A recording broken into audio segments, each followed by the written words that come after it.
नमस्कार साथियों। तो आज मैं आपको सुनाने जा रही हूँ पाप मोचनी एकादशी व्रत कथा। अगर आपको यह व्रत कथा पसंद आती है तो आप हमारे चैनल को लाइक करें, कमेंट करें, सब्सक्राइब करें और ज़्यादा से ज़्यादा हमारा वीडियो शेयर करें। तो चलिए दोस्तों, शुरू करते हैं व्रत कथा। हिंदू धर्म में पापों से मुक्ति देने वाली एकादशी को पाप मोचनी एकादशी कहा जाता है।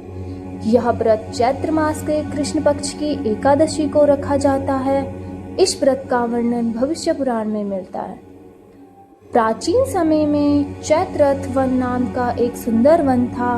उस वन में भगवान शिव के भक्त ऋषि चैवन के पुत्र मेधावी ऋषि तपस्या कर रहे थे। उसी वन में स्वर्ग की एक अत्यंत सुंदर अप्सरा मंजू घोषा भी रहती थी।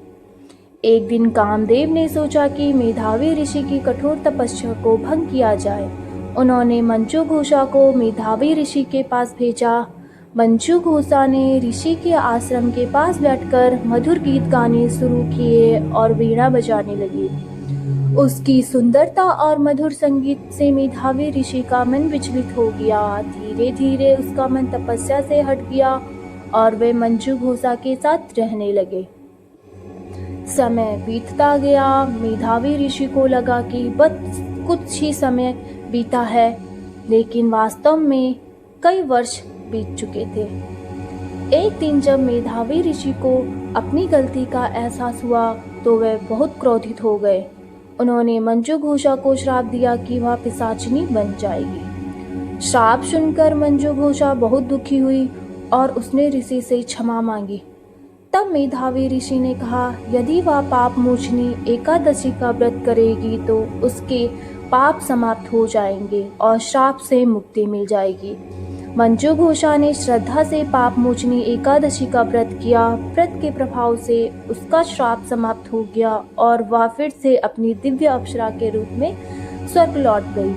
उधर मेधावी ऋषि भी अपने पिता ऋषि चैवन के पास गए। चैवन ऋषि ने भी उन्हें पाप मोचनी एकादशी व्रत करने की सलाह दी। व्रत करने से उनके भी सभी पाप नष्ट हो गए और वे पुनः पवित्र हो गए। इस कथा में यह बताया गया है कि पाप मोचनी एकादशी का व्रत करने से बड़े बड़े पाप भी नष्ट हो जाते हैं। मनुष्य को मोक्ष और शुद्धता प्राप्त होती है।